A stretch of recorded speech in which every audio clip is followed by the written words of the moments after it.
Happy Tuesday, everybody, and gather around the table once again for another session of Dungeons and Drakfus.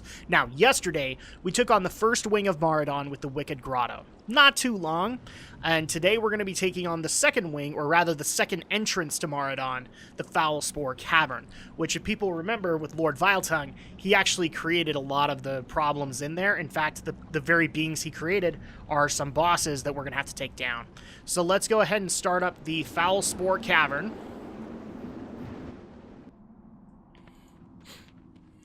And welcome everybody to it. I already did read the lore of Maraudon, and that's pretty much all you need to know for this one. It's not like they're split up into the wings in the dungeon journal, so unfortunately that's pretty much all the info that I can give. But now we have another quest, Servants of Theradras. Princess Theradras, my former mate, has used her enormous power to corrupt the very nature of Maraudon. Even now, her creations run rampant here, and I fear that they may soon escape into the open world to sow the seeds of death and destruction. Drakfu, venture forth and kill Noxion and Razorlash. They are two of her most powerful minions, and their deaths would cause the callous princess much deserved grief and suffering of her own. Then perhaps you can help free my spirit from her grasp. So we have to kill the two bosses. Again, this is going to be another two-boss wing of the Foulspore Cavern. And as you can tell, it's basically going to be corrupted plant elementals and rock elementals, as well as just sludge everywhere. So this is kind of like the sludge wing of Maraudon. And here we go. This is also what they would call the orange side. Maraudon Orange.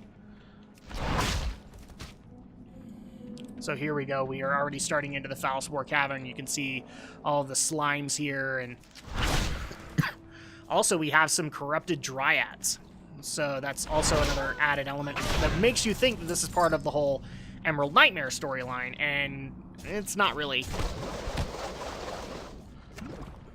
There we go. So we're just going to go ahead and take care of these slimes. Whee! And as usual, we'll take care of the lore as we go along. Boom. Keep it going.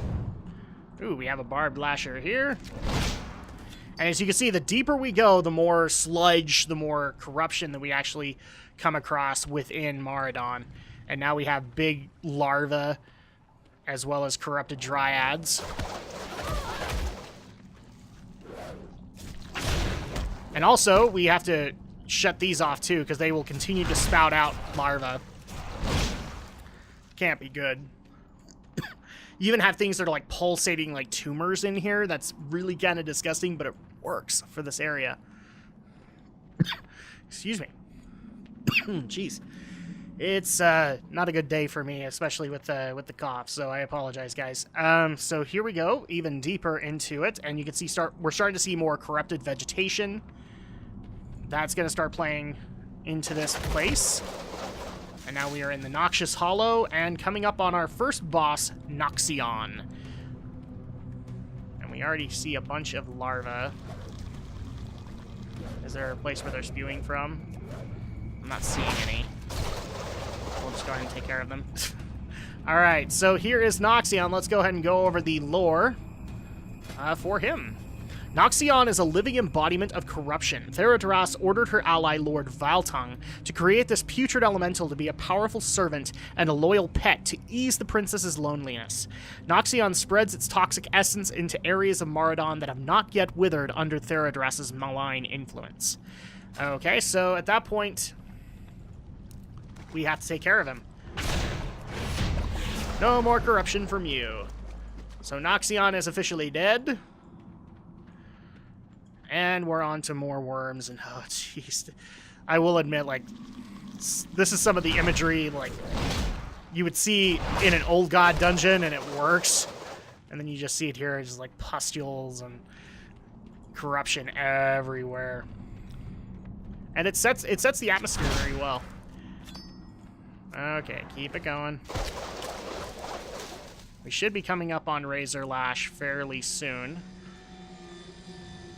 And also, we do have... So these were actually the original quest givers in Maraudon, is the centaur spirits that were servants of Zatar. And so they're basically asking you to go in and free Zatar's spirit from Theradras. And one other piece of lore that I can give you and I'll probably repeat it as soon as we get there because there's Razor Lash, is Theradras is actually also the daughter. She is Princess Theradras for a reason. She is the daughter of Therazane, the Stone Mother, so the elemental lord of Earth. So at that point, we have that connection as well. And here is Razor Lash. So let's go ahead and look into his lore. Razor Lash was made to accompany Noxion through Maraudon. In time, this new creation became one of the princess's most cherished servants. Razor Lash constantly wanders the caves alongside Noxion, using thorny tendrils to shred any untainted plant life it can find. Alright, well, not anymore, because we're here. And there goes Razor Lash. So, servants of Theradras. Without her powerful servants, Princess Theradras is significantly more vulnerable. Find her lair, Drakfu. It is time to strike. You feel a sizable lump of gold appear in your bags. Clearly a reward for your work here. I wonder how Zaytar got these magical gold powers. But I guess I shouldn't be worrying about it too much. So, really quick, we're going to keep on going into this area. Because I want to be able to open up... So this is going to be kind of unique, where a lot of people might expect me to go for the third portal, and this does have a third instance portal, because it is winged. I actually want to start off a little bit earlier than that. For some reason, the third wing starts... the third wing starts past its first boss, and I've never understood why, but we're going to go ahead and start here, because this is kind of a perfect place to end things. So when we get back, we will go into the third and final wing of Maraudon, the Earth Song Falls. Till next time, everybody.